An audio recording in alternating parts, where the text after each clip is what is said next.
il y avait cet espoir d'une immunité collective, immunité de troupeau. On a utilisé tous les mots. Visiblement, on n'y est pas pour l'instant. Il y a là aussi une marge d'inconnu. Oui, oui, ben on voit bien, de nouveau, hein, il faut être vraiment humble devant la Ah, science. D'une épidémie, d'un virus dont on ne connaissait rien il y a 1 an et demi, on apprend petit à petit, et on apprend en particulier qu'il se comporte un peu comme tous les virus respiratoires, c'est-à-dire qu'on n'acquiert pas une immunité collective, définitive, comme on peut avoir par exemple pour la rougeole. C'est un virus qui entraîne une immunité finalement qui est assez faible, qu'on arrive à booster avec de la vaccination, mais dont on voit qu'elle s'étiole dans le temps.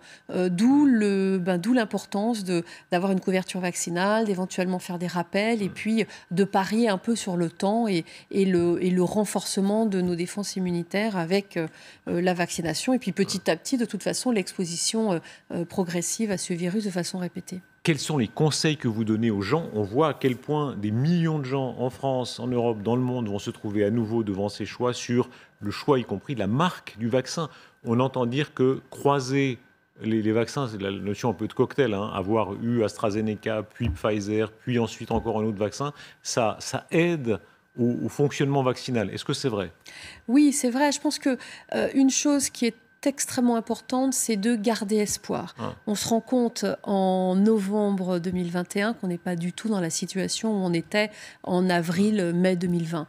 On a maintenant un arsenal thérapeutique qui s'élargit, on a les vaccins, on voit que on a quand même repris une vie qui se rapproche de plus en plus de ce qu'on a pu connaître.